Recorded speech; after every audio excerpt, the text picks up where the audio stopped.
Hello guys, welcome to my another blog. আজকে ব্লগটা আমি যাচ্ছি গিয়ে সীতাকুণ্ড পাহাড়, দেবনাথ পাহাড়। একই মন্দির বা একই পাহাড় বলতে পারেন। তো লেটস স্টার্ট ব্লগটা শুরু করি।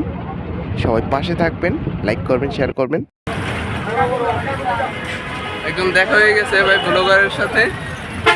আর ভাই চ্যানেলের নামটা বুঝলেন, পেজের নামটা আমার পেজ আছে ভাই, ট্রাভেল উইথ পবিত্র। ট্রাভেল উইথ পবিত্র। ভাইয়ের লিঙ্কটা আমি দিয়ে দেবো মনে হয় আমার কমেন্ট বক্সে, সবাই একটু চেক করে নেবেন, লাইক করবেন, শেয়ার করবেন, আর ব্লগটা সবাই শেষ পর্যন্ত দেখবেন। এখন আমি চিটাগং থেকে সীতাকুণ্ড বাজারে রওনা দিয়েছি। এটা হলো রাস্তার দৃশ্য। আমি এখান থেকে গিয়েছি গিয়ে 50 টাকা ভাড়া। চট্টগ্রাম ভাটিয়ারিতে বিএমএ, এটা নৌবাহিনীর ক্যাম্প। ভাটিয়ারি নৌবাহিনী নিয়ে পড়াশোনা করলে এই যে আপনারা বুঝতে পারবেন। আমি তো অনেকবার নৌবাহিনীতে মার্চ করছি। তো এই ভাটিয়ারি, এই জায়গাটা, সেই ভাটিয়ারি আমি বাস থেকে নামতে পারতেছি না, নেমে আমি আপনাদেরকে দেখাইতে পারতাম, বাট জায়গাটা অনেক সুন্দর আছে। এই চট্টগ্রাম ভাটিয়ারির লোগো এটা বিএমএ। তো বাস থেকে নেমে আমি সীতাকুণ্ড বাজারে আছি এখন। এখান থেকে আমি রিক্সা নিয়ে চলে যাব দেবনাথ পাহাড়ের গেটের সামনে।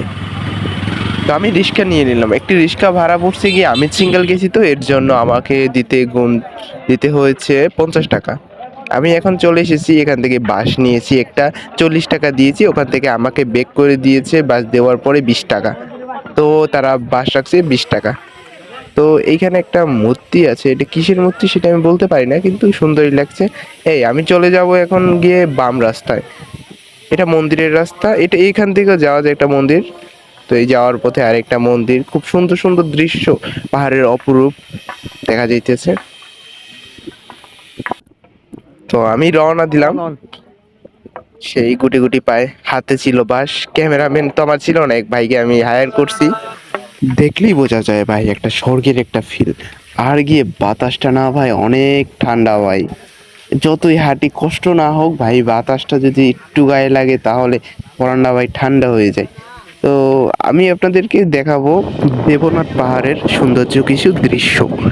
এবং আমার উঠতে খুব কষ্ট হয়েছে, বাট এই ভাইদের জন্য কোনো কষ্ট হয় না। এই ভাইরা গান করছে, নাচ করছে, তারপরে মজার মজার কথা বলছে। আমরা সবাই মজার মজার কথা বলতে বলতে তারপরে দেবনাথ পাহাড়ের উপরে উঠে গেছি। আমরা এখন পর্যন্ত দেবনাথ পাহাড়ে উঠি নাই। তো সামনের ভিডিওতে দেখাবো যে আমরা উঠতেছি, ভাইরা ছবি তুলতে আছে, আর আমি একটু ভিডিও করে নিলাম। কি সুন্দর অপরূপ একটা স্থান। ভাই পিক তুলতে আছে, ভিডিও করতেছি। তো এইটা দেবনাথ পাহাড়ের আরেকটা মন্দির, দুইটা মন্দির। তো উপরে পাহাড়ের উপরে দুইটা মন্দির। তো একটা মন্দির এটা, সামনে আরো একটা আছে, ওইটা যাব। ওইটা যাইতে আমাদের লাগবে আরো 20 মিনিট। 20 মিনিট পাহাড় পাওয়া লাগবে। তো আমরা অবশেষে চলে এসেছি পাহাড়ের উপরে। এইখানে আমরা সবাই বসে আড্ডা দিতেছি, কথা বলতেছি। মন্দিরটা ওই দেখা যাইতেছে লাল লাল, ওইটা মন্দির, দেবনাথ মন্দির। এখানে যাব আমরা একটু পরে, সবকিছু ভিডিওতে আছে। এই সেই মন্দির, শ্রী শ্রী চন্দ্রনাথ মন্দির। আধা ঘন্টার মতো, 30 মিনিটের মতো আমাদের হাঁটা লাগছে। খুব কষ্ট হয়েছে। তারপরে এই ভিউটা দেখতে পেয়েছি আমি, শুধু আপনাদের দেখানোর জন্য ভিডিও করছি। আপনারা লাইক করবেন, শেয়ার করবেন, কমেন্ট করবেন, সামনে ভিডিওগুলো আরও এনজয় করবেন। আর কমেন্ট করতে অবশ্যই ভুলবেন না ভাই, এত কষ্ট করে যায় আপনাদের দেখানোর জন্য, কিন্তু একটা কমেন্ট করেন না আপনারা ভাই, খুবই খারাপ লাগে। সুন্দর একটা ফিল ভাই, ওইখান থেকে যে একটা বাতাস আছে ভাই, যতই রোদ হোক তবু খুব ভালো লাগে। আপনারা অবশ্যই আসবেন ঘুরতে।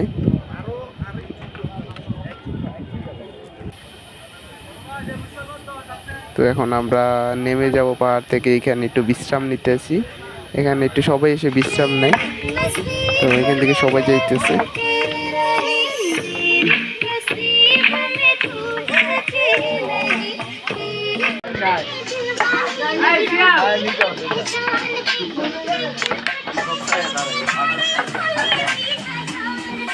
এবারে এখানে বহু মেনে অস্থির লাগতেছে।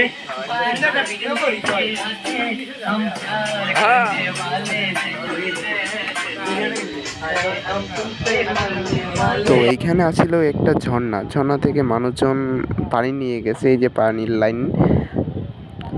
তো আজকে ব্লগটা এই পর্যন্ত, সবাই ভালো থাকবেন, টাটা বাই বাই, নেক্সট ব্লগে দেখা হবে আবার।